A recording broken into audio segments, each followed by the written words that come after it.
시청자 여러분 안녕하십니까? 강상구입니다. 안녕하십니까? 임소희입니다.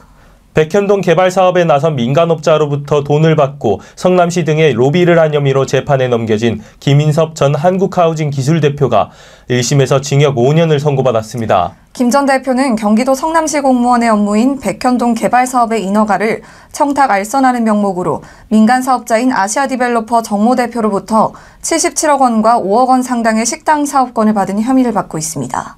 검찰은 김 전 대표가 이재명 민주당 대표와 정진상 전 민주당 대표실 경무조정실장과의 친분을 이용해 성남시에 영향력을 행사한 것으로 판단하고 김 전 대표를 재판에 넘긴 바 있습니다.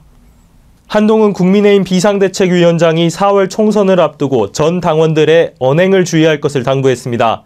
여당에 따르면 한 위원장은 13일 문자메시지를 통해 동료 여러분 지금도 충분히 잘하고 계시지만 더 잘해주십사 당부드린다며 총선을 앞두고 막말주의보를 내린 것으로 전해졌습니다.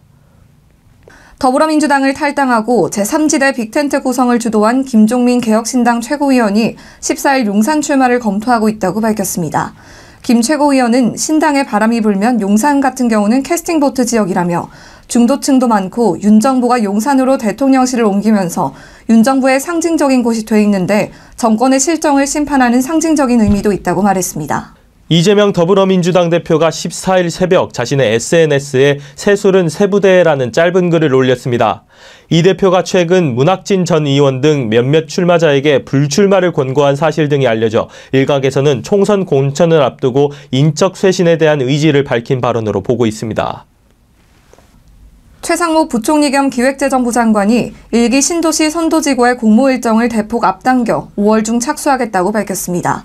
최 부총리는 이미 주택 분야 민생토론회에서 논의된 77개의 과제 중 13개 과제가 마무리됐다며 3월까지 재개발 노후도 요건을 완화하고 도시형 생활주택의 방 개수 제한을 없애는 등 남은 과제들도 최대한 빠르게 이행하겠다고 다짐했습니다.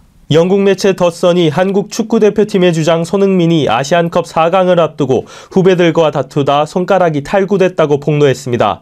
대한축구협회 관계자는 이에 대해 더선이 보도한 내용은 대체로 맞다며 손흥민이 탁구를 치러 자리를 일찍 뜨는 젊은 선수들에게 불만을 표현했고 이 젊은 선수들이 이에 반발하며 다툼이 벌어지는 과정에서 손흥민이 손가락을 다쳤다고 밝혔습니다.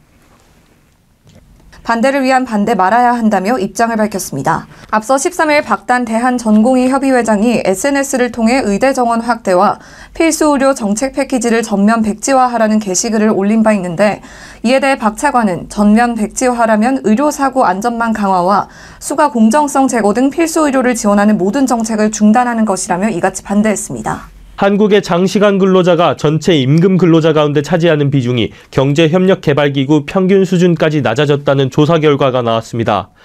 한국경영자총협회가 13일 발표한 장시간 근로자 비중 현황 및 추이 국제비교 보고서에 따르면 지난 2022년 주 50시간 이상 근무 임금 근로자는 실 근로시간을 기준으로 할 때 전체의 12.0%인 것으로 집계됐는데 이는 OECD 평균인 10.2%보다 불과 1.8%포인트밖에 높지 않은 결과입니다.